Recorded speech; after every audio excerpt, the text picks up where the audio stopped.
అందరికీ ముందుగా ఈద్ ముబారక్, రంజాన్ శుభాకాంక్షలు. ఈరోజు అనంతపురం అర్బన్ నియోజకవర్గంలో ఈద్గా మైదానంలో ఈ రంజాన్ వేడుకలు జరుపుకోవడం జరిగింది. దీనికి ముఖ్య అతిథిగా మా అనంతపురం ఎంపీ సోదరుడు అంబికా లక్ష్మీనారాయణ గారు ముఖ్య అతిథిగా హాజరవడం జరిగింది. ముఖ్యంగా మా ముఖ్యమంత్రి నారా చంద్రబాబు నాయుడు గారు 2024లో ప్రమాణ స్వీకారోత్సవం చేసిన తర్వాత ముస్లిం మైనార్టీలని ప్రత్యేక దృష్టితో చూస్తూ ఈరోజు ఇమాములకైతేమి మజాములకైతేమి గతంలో ఉండే పెండింగ్ బిల్లులన్నీ దాదాపు 90 కోట్ల రూపాయలు ఉంటే ఆ 90 కోట్ల రూపాయలు రిలీజ్ చేయడం జరిగింది. అలాగే ఈ సంవత్సరానికి సంబంధించి 45 కోట్ల రూపాయలు కానీ ఈరోజు ఇమాము మజాములకి రిలీజ్ చేయడమే కాకుండా దాదాపు రాష్ట్రంలో ఉండే అన్ని మసీదులకు మౌలిక వసతులు కల్పిస్తూ, అంటే అక్కడ తాగునీటి సౌకర్యం అయితేమి అలాగే టాయిలెట్స్ సౌకర్యాలు అయితే ఇవన్నీ ఈరోజు మా ముఖ్యమంత్రి నారా చంద్రబాబు నాయుడు కల్పించడం జరిగింది. ముఖ్యంగా మా ముఖ్యమంత్రి చంద్రబాబు నాయుడు గారు అయితేమి అలాగే మా యువ నాయకుడు నారా లోకేష్ గారు అయితేమి ముస్లింల పక్షపాతి ఇద్దరు. దేనికంటే గతంలో చూశారు, గత 5 ఏళ్లలో ఎక్కడే కానీ ముస్లింలు పట్టించుకుని పాపాలు పోలేదు.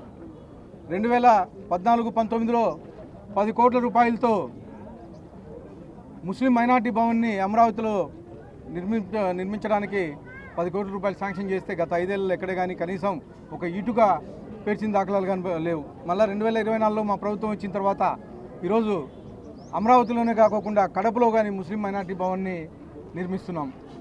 అంటే ముస్లింల పక్షపాతి అని మా ముఖ్యమంత్రికి ఒక పేరు పడిపోయింది. అలాగే ఈరోజు హజ్ యాత్రకు పోయే వాళ్ళకైతేమి అలాగే ఈ కళ్యాణ లక్ష్మి ద్వారా దుల్హన్ పథకం అయితే ఇవన్నీ ఈరోజు మా ముఖ్యమంత్రి నారా చంద్రబాబు నాయుడు గారు చేస్తున్నారని చెప్పేసి తెలియజేస్తా ఉన్నాను. ఇవే కాకుండా ఈరోజు మైనార్టీల కోసం దాదాపు ఈ సంవత్సరం 6,090 కోట్ల రూపాయలు బడ్జెట్ పెట్టిన ఘనత కానీ మా ముఖ్యమంత్రి నారా చంద్రబాబు నాయుడు గారు అని చెప్పేసి తెలియజేస్తాను. ముఖ్యంగా తల్లికి వందనం పేరుతో గత ప్రభుత్వం కేవలం ఇంట్లో ఒక్కరికి మాత్రమే ఇస్తుంటే ఈరోజు మా యువ నాయకుడు నారా లోకేష్ గారు తల్లికి వందనం కింద ఇంట్లో ఎంతమంది ఉంటే అంతమంది పిల్లలకి ఈరోజు 15,000 రూపాయలు ఒక్కొక్కరికి వేయడం జరిగింది. అంటే ముఖ్యంగా మన ముస్లిం మైనార్టీ ఇంట్లో ఎక్కువ మంది పిల్లలు ఉంటారు, పాపం చదివించుకోవడానికి ఇబ్బంది పడే పరిస్థితి. కానీ ఈరోజు మా యువ నాయకుడు నారా లోకేష్ గారు అందరినీ చదివించే విధంగా ప్రతి ఒక్కరికి 15,000 రూపాయలు వేసిన కనుక మా యువ నాయకుడు దాన్ని తెలియజేసుకుంటూ మరొక్కసారి ముస్లిం మైనార్టీ సోదరులందరికీ రంజాన్ శుభాకాంక్షలు తెలియజేస్తా ఉన్నాను. ముందుగా అందరికీ రంజాన్ మాసం యొక్క ఈద్ ఉల్ ఫితర్ శుభాకాంక్షలు తెలియజేసుకుంటూ పవిత్రమైనటువంటి ఈ రంజాన్ మాసంలో ధర్మాన్ని కాపాడుతూ త్యాగాన్ని ప్రతి ఒక్కరికి పంచుతూ ఎంతో పవిత్రంగా ఈ మాసం అంతా కూడా ఉపవాస దీక్ష చేపట్టి అందరూ బాగుండాలి, మన ప్రాంతం సుభిక్షంగా ఉండాలి అనేటువంటి ఆలోచనతో ముస్లిం సోదరులు ఈ రంజాన్ యొక్క మాసాన్ని ఎంతో పవిత్రంగా చేయడం జరుగుతూ ఉంది. అందులో భాగంగా ఈరోజు ఈద్ ఉల్ ఫితర్కి అందరూ విచ్చేసి వేలాదిగా ముస్లిం సోదరులందరూ కూడా ఈ నమాజ్ కార్యక్రమంలో పాల్గొనడం, దీనికి మన గౌరవ శాసనసభ్యులు అనంతపురం శాసనసభ్యులు దగ్గుపాటి వెంకటేశ్వర ప్రసాద్ గారు ఇక్కడ ముఖ్య అతిథిగా హాజరు కావడం, మేమందరూ కూడా ఈ ప్రార్థనలో పాల్గొనడం అనేది ఒక అదృష్టంగా భావిస్తున్నాం. ఎందుకంటే అల్లా అందరికీ కూడా మంచి చేయాలి, ప్రపంచ మానవాళికి ఖచ్చితంగా అందరూ సుహృదంగా పనిచేయాలి, హిందూ ముస్లిం భాయి లాగా ఈ దేశ సర్వ అభివృద్ధి కోసం మనందరూ కూడా కష్టపడాలనేటువంటి తత్వాన్ని ఇక్కడ అందరూ చెప్పడం జరుగుతూ ఉంది.